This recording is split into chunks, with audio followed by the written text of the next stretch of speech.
Welcome to our deep dive today. We're tackling a big one, a question really. How do we find meaning and joy in our lives? And maybe more specifically, the role of love and relationships and all that. Exactly. This question really resonates, I think, especially for people who are constantly trying to grow and better themselves, always looking for an edge. Absolutely. And we'll be looking for answers, or at least clues, in a lot of different places today. Ancient philosophy, modern psychology, even a bit of brain science. Yep, we've got a great lineup of sources. Jay Shetty's 8 Rules of Love, of course. We'll also be dipping into the Guru and Discipline book. And we'll even be pulling in some ideas from Adam Grant's work, especially on potential. Should be a fascinating mix. Absolutely. Get ready for some serious food for thought and maybe some unexpected connections between these different thinkers. Definitely. So, where do we start? I think it makes sense to begin by understanding how self-awareness and our past experiences, especially in relationships, shape our views on love. And then we can explore the dynamics of relationships that actually promote growth. I like it. But before we dive too deep into all that, I want to start with this really powerful analogy from Jay Shetty's book, 8 Rules of Love. He says, the poor man begs outside the temple while the rich man begs inside it. What do you make of that? Yeah, that's a good one. I think Shetty's talking about how often we look for validation outside of ourselves, especially in relationships. So we're kind of like begging for love and meaning from other people instead of building that foundation within ourselves first. Exactly. We kind of project all of our unmet needs and desires onto our partners. Hoping they'll fill those voids. Right. Right. And Shetty uses the idea of the six opulences to really illustrate this point. Knowledge, fame, money, beauty, strength, renunciation. Ah, okay. He's saying we might be drawn to people who have those qualities because we feel like we lack them ourselves. It's a powerful idea. It makes you think, right? I mean, have you ever found yourself attracted to someone just because of these, kind of superficial qualities? Sure. I think we all have at some point. But it's worth asking what that attraction might be telling us about ourselves. What are we really seeking? Yeah. And Shetty really drives home this idea that genuine fulfillment and love has to start with self-love. Right. He says, what you want from someone else, first give to yourself. Powerful stuff. We need to cultivate that sense of wholeness and worthiness within ourselves first, instead of expecting someone else to complete us. That makes a lot of sense. And it makes me think about all our past experiences, you know, especially in relationships. Do you think those past experiences shape these patterns? Oh, absolutely. The concept of karma actually speaks to this, though people often oversimplify it. It's not just about what goes around comes around. Right, right. It's actually more about how our choices and actions, all our actions, shape our present and our future. So if we keep making the same mistakes in relationships, maybe that means we haven't learned the lessons from those experiences yet. Exactly. Karma is kind of an invitation, to look at our patterns, understand the results of our choices, and then make better ones moving forward. Break those cycles. Break those cycles and create something healthier, something more fulfilling. So it sounds like self-awareness is a crucial foundation for any meaningful relationship. It really is. When we understand ourselves, our needs, our patterns, all that, we can approach relationships in a much more authentic, grounded way. We can choose partners who genuinely align with our values, who can support our growth, instead of just trying to fill some void inside. Makes sense. And that brings us to this really intriguing idea of serving rather than leading in relationships. The Guru and Discipline book describes 14 qualities of a guru, and one of them is this idea of serving. How does that apply to our personal relationships, do you think? Yeah, I can see how that might sound a little odd, but serving in a relationship isn't about being subservient. It's about a shift in focus, I think. Shifting from what to what? From control to empowerment. Supporting your partner's dreams and goals and nurturing their potential without imposing your own desires on them. Yeah, so it's more about creating a space where both people can thrive, where they can pursue their own paths while still feeling supported and loved. That's it, exactly. It takes a certain amount of selflessness, for sure, and a willingness to put your partner's needs alongside your own. Shetty makes a really interesting point about communication, too. He says, criticism is lazy communication. Instead, he suggests focusing on communication that actually helps your partner grow. Offering suggestions instead of just judgments. Yeah, really makes you think about how we talk to each other. Right. Like, what's the difference between giving feedback and just criticizing? One comes from a place of caring and wanting to help the other person grow. the other can feel like an attack, even if it's disguised as being helpful. For sure. And I think this ties in really well with the importance of encouragement. It's a theme that comes up in the APM series on leadership, too. You know, good leaders, leaders who really want to empower their teams, they focus on celebrating wins, giving credit generously, making people feel good about themselves. And wouldn't that apply to our personal relationships as well? Absolutely. Imagine the impact of just consciously bringing more encouragement into our interactions with loved ones, celebrating their accomplishments, acknowledging their efforts, just expressing appreciation for who they are. I think that can really strengthen those bonds. It reminds me of that quote, flatter me and I may not believe you. Criticize me and I may not like you. Ignore me and I may not forgive you. Encourage me and I will not forget you. William A. Ward. It's such a powerful reminder of the impact encouragement can have. Yeah, it really can make a difference. And if we zoom out a bit, look at the bigger picture, you start to see how encouragement can create this ripple effect, not just within our relationships, but, in the world around us. I see what you mean. When we lift others up, make them feel valued, it makes the whole environment more positive and supportive for everyone. Exactly. So by nurturing growth and offering encouragement in our relationships, we're not just strengthening those bonds, we're actually contributing to a better world. Pretty powerful stuff. But let's shift gears a bit. Let's talk about the science of meaning. How our brains process information and how that affects our relationships. I was wondering when we'd get to that. Yeah, I think it's fascinating. And this is where insights from books like Attention Span by Gloria Mark and Hidden Potential by Adam Grant become really important. Gloria Mark introduces this idea of executive function, which basically controls our attention, decision-making, self-regulation, all those things. Right. And how does that relate to our relationships, do you think? Well, think about it. When our executive function is overloaded, we have trouble focusing, we can't make good decisions, and our emotions are all over the place. That affects how we interact with everyone, especially our loved ones. We might be more irritable, more withdrawn, or just more prone to conflict. So the better we understand how our brains actually work, the better equipped we are to navigate those challenges and build healthier habits. Exactly. And then Adam Grant adds another layer to this with his work on potential and growth. He makes the point that we often underestimate our capacity to learn and evolve. And not just as individuals, but in our relationships too. Right. It's easy to get stuck in a fixed mindset, thinking that our potential and abilities are just predetermined. But Grant challenges that, right?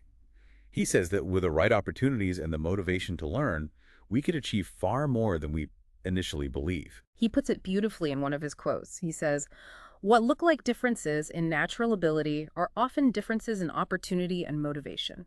You can't tell where people will land from where they begin. With the right opportunity and motivation to learn, anyone can build the skills to achieve greater things. Potential is not a matter of where you start, but of how far you travel." Inspiring, right? And if we really take that to heart, it can completely change how we approach our relationships. Instead of focusing on limitations or past mistakes, we can start seeing each other's potential and create an environment that's more supportive and encouraging. Wouldn't that lead to a deeper sense of meaning and fulfillment? I think so. When we invest in each other's growth and actually witness that progress, it creates a shared purpose, a sense of accomplishment. It strengthens that bond. Now, Adam Grant also talks about this idea of bootstrapping, which a lot of people get wrong. He's not talking about pulling yourself up by your bootstraps alone. Right. He's really emphasizing the importance of leveraging the resources you have, especially through interdependence. We don't have to go it alone. He gives a great example from his class at Wharton. He had his students take this tough exam, and the students who were allowed to work together actually did better than those who had to work alone. Shows you the power of collaboration, doesn't it? For sure. Tapping into collective knowledge and support can really lead to better results. How can we apply that to our relationships, do you think? Instead of seeing challenges as something we have to overcome individually, we can see them as opportunities to collaborate, to support each other's growth. So we become better coaches for our partners. Exactly. Building a network of support that helps us reach our full potential, both individually and as a couple. Recognizing that we're stronger together. And I think that collaborative approach can really deepen the meaning and connection in a relationship. When you face challenges together, support each other through tough times, it builds a shared history. It deepens that intimacy. And those moments of vulnerability and resilience, that's where the bond really strengthens. I think so.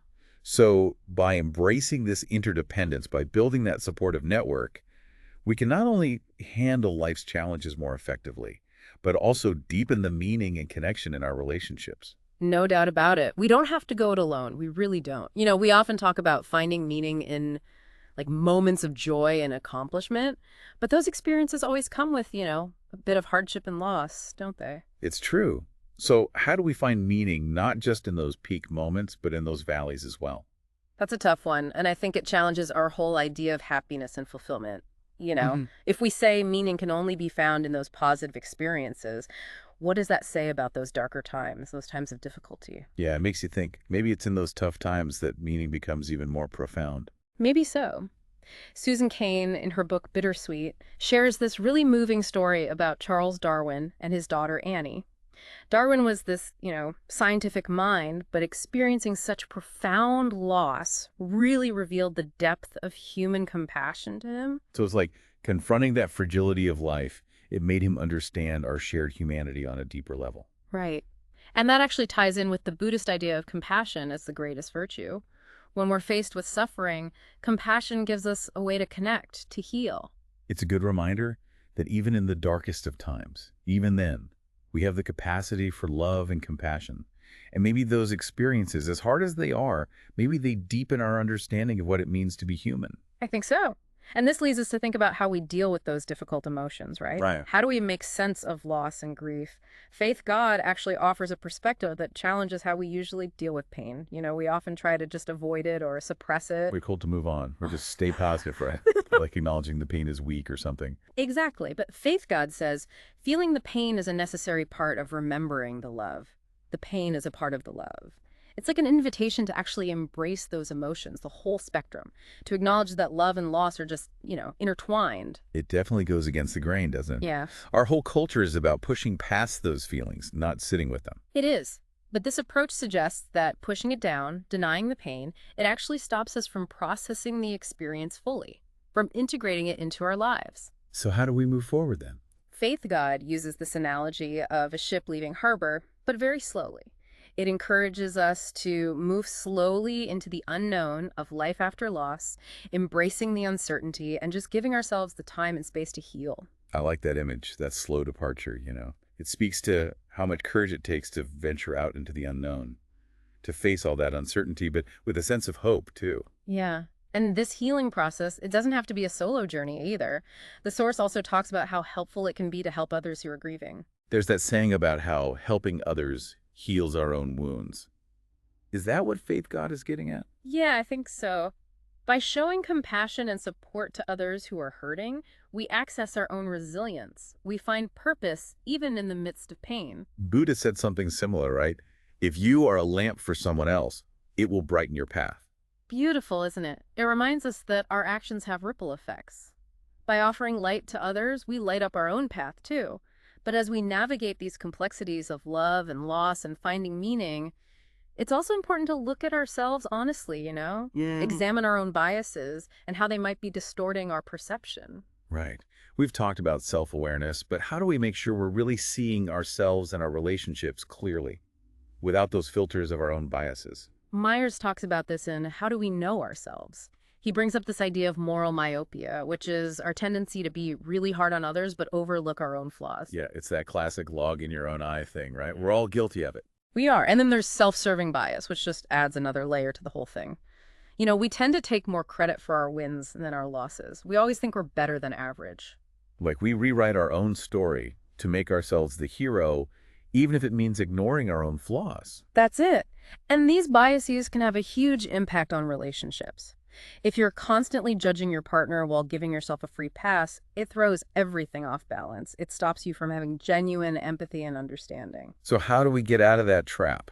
How do we break free from those biases and create more balanced, more compassionate relationships? Myers challenges us to question our assumptions, to acknowledge our own imperfections. To remember that we're all a work in progress. Right, constantly evolving, always learning. It's about approaching our relationships with a sense of humility and being willing to see both ourselves and our partners more clearly, flaws and all. Makes sense. And Your Brain on Art by Susan Magsamen and Ivy Ross makes this really interesting point. They say we're not just thinking beings who feel, but feeling beings who think. Yeah, it's subtle difference, but it changes everything. How do you think that perspective shifts the way we look at relationships? Well, it suggests that our emotions play a way bigger role in how we see things and how we act than we might realize. It's not always a rational, carefully thought out process, is it? Not always. Our emotions often come first. They influence our reactions and behaviors before we even realize what's happening. Like when we lash out at our partner and then regret it later. Exactly. I think understanding that process can be really helpful for communication. Instead of blaming our partners for our reactions, we can start recognizing our own triggers, take responsibility for how we respond. So we need to be more aware of our own emotional landscape and how it affects how we interact with each other. Exactly. And your brain on art suggests that engaging with art in any form can be a really powerful way to learn to regulate those emotions and become more self-aware. So we're not just appreciating art for its beauty, but actually using it as a tool to understand and process our emotions. Exactly. They talk about how art actually engages multiple senses. It creates a pathway for processing feelings and understanding our inner world that's different from, like, just thinking about it. That's fascinating. Have you experienced that personally? Has art ever helped you process difficult emotions or understand yourself better? Oh, yeah, for sure. Music's always been a big one for me. It helps me tap into and express feelings that I don't always have the words for. It's like it bypasses your rational mind and speaks directly to your soul. I love that. This idea that art can be a bridge between our inner and outer worlds. It helps us connect with those deeper emotions and express them in creative, meaningful ways. But your brain on art also explores this idea of neuroplasticity. It's not just about specific art forms. Right. Neuroplasticity means the brain can rewire itself. It creates new neural pathways based on what we experience. It's like we're not stuck with the brain we're born with. Exactly. And it changes everything, you know? It means we're not limited by our genes or past experiences. We can actually change the physical structure of our brains.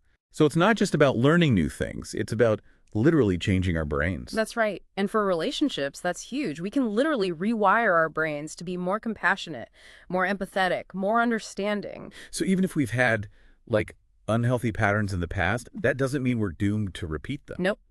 We have the power to change, to create new pathways that support healthier, more fulfilling connections. That's incredibly hopeful. It is. And your brain on art suggests that art can be a powerful tool for this kind of transformation. You know, by trying new things, expressing ourselves creatively, and just expanding our emotional vocabulary, we can literally reshape our brains and change how we love and connect. Wow, that's powerful. It means we're not fixed. We have the capacity to evolve, to grow, and to build the relationships we want.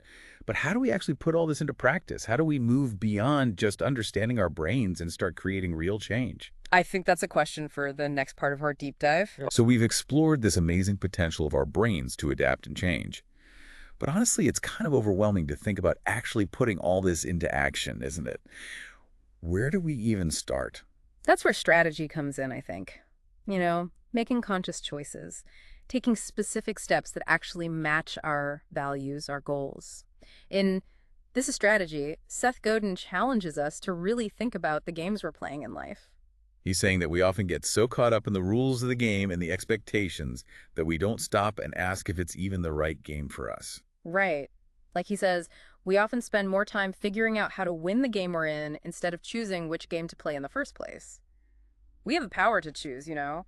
We can define success on our own terms. Hey, how do we figure out if we're playing the right game? Especially when it comes to relationships and, that search for meaning. Godin has this simple but powerful question. He asks, are you playing the right game? It's about making sure our actions actually reflect our values and that we're going after goals that are truly meaningful to us, not just what society tells us we should want. So it's about creating a life that feels authentic, fulfilling, not just hitting those external markers of success. Exactly. Yeah. But it takes a willingness to, challenge the status quo, question those assumptions and just chart your own course. That can be scary though, right? Oh, for sure. But Godin acknowledges that any project worth doing might not work. He's not saying be reckless, but be willing to embrace the possibility of failing. It's part of growth. Failing doesn't mean you failed. Yeah. It's just a step along the way. Right. And he really encourages us to embrace the unknown, to experiment, to keep trying things, even if it means making mistakes. He actually says the hard work of developing a better, more resilient strategy begins with letting go of the assumptions and goals you might be holding on to right now. The easy, direct, obvious paths are unlikely to get you the results you wish to attain. It's a call to action, isn't it? Be brave, get outside your comfort zone, and go after that life that's truly aligned with your deepest values and goals. And it's not just a solo mission. He really emphasizes the importance of culture and how it shapes everything, how we act, the systems we create. So it's about creating an environment that supports that change. It's not just about changing our own mindset. Right. He says straight up, culture defeats tactics every time. So if we want to create real, lasting change in our lives and relationships, we need to build a culture that actually reflects those values. Setting boundaries, creating new routines, even surrounding ourselves with people who support our growth, all those things play a role. Definitely. And Godin is a big believer in feedback loops, Hmm. constantly assessing how we're doing and adjusting course as needed. So it's not about making a plan and rigidly sticking to it come hell or high water. It's about being flexible, adapting, and really paying attention to the feedback we're getting along the way. And that process, the growth and evolution, it never really stops. It's not a destination, it's a continuous journey, always learning, adapting, refining those strategies. I think it's exciting, actually, to imagine applying all this to relationships. What if we approached our partnerships with this same level of intention, this strategic mindset? What could we create? Now, speaking of strategy and resilience, Life's Learnings Part 3, 123-25 is full of really inspiring stories about people who face setbacks and challenges, but ultimately achieved amazing things. I love those comeback stories. They're like this reminder that even when things are rough, we still have the power to keep going, to build the life we want. Like Walt Disney. Did you know he got fired from a newspaper job because he lacked ideas? And his first animation company, it went bankrupt. Imagine if he'd just quit then. Hard to imagine a world without Disney, isn't it? Right, and then you have Lucille Ball. People told her she had no talent and should leave drama school. What if she'd listened to them? We might never have had I Love Lucy. It's amazing to think about. It just shows you that those setbacks, those failures, they don't have to define us. We can use them as fuel, turn them into lessons that make us stronger and help us achieve even more. Exactly. And Dr. Seuss, rejected by 27 publishers before he finally got his first book published. Imagine if he'd given up after, like, 10 rejections, or even 20. We might not have all those beloved children's books that have inspired generations of kids. It's a testament to persistence, isn't it? Believing in your vision, even when everyone else is telling you it's no good. And even someone like Steve Jobs, the guy who revolutionized the tech industry, he had setbacks too. He was fired from Apple, the company he started, when he was only 30. But he didn't let that stop him. He went on to found NextT, which Apple eventually bought, which led to him going back to Apple and leading them to become what they are today. It's a powerful story about bouncing back, isn't it? Right. Learning from our experiences, even the tough ones, and using them as fuel for growth. And then there's Oprah. Fired from her job as a news anchor, they told her she wasn't fit for television. Can you imagine a world without Oprah? It's wild to think about. And it makes you wonder if sometimes those setbacks, they're actually redirecting us to a path that's even better, even more aligned with who we are. I think that's a great way to look at it. All these stories show us that failure isn't the opposite of success. It's just part of the journey. Like Life's Learnings Part 3, 123-25 says, failure can be a gift if you don't give up and are willing to learn, improve, and grow because of it. So we learn from it. We use those experiences to refine our strategies, and we become more resilient, more resourceful along the way. And that resilience is so important, especially in love and relationships. Life is going to throw curveballs, Yeah. right? We need to be able to adapt, learn, and grow together. So it's not about pretending that it's all going to be smooth sailing. It's about seeing those challenges as opportunities and remembering that even when things are tough, we can still find meaning, find purpose, and even deepen our connection. Speaking of perspective, there's a really interesting study in Life's Learnings Part 3, 123-25. They compared Olympic athletes who won silver and bronze medals. And it turns out the bronze medalists are actually happier than the silver medalists. Really? That's so counterintuitive. Why is that? Well, the researchers think it's because the bronze medalists focus on what they achieved. At least I got a medal. Whereas the silver medalists focus on what they missed. I was so close to gold. Wow. It really shows how powerful our perspective is, doesn't it? We can choose to focus on what we've gained or what we've lost, and that choice has a huge impact on how happy and fulfilled we feel. And Life's Learnings Part 3, 123-25, talks about two types of regret. Foundational regrets, which are about not putting in the work, not following through, and boldness regrets, which are about the chances we didn't take. It makes you think, are we playing it safe in our relationships, or are we really going after the love and connection we want? Big questions, right? And the source makes this point that we usually regret the things we didn't do more than the things we did, especially as time goes on. It's those what-if questions that stick with us. What if I had spoken up? What if I had taken a chance? So be brave. Take those risks. Put yourself out there, even if it means getting hurt. Because the regret of not trying is often way worse than the regret of trying and failing. Right. And Life's Learnings Part 3, 123-25 also touches on time management, which I think we can all relate to. Oh, yeah, for sure. We're living in this culture of, do more, be more efficient, squeeze every last drop out of your day.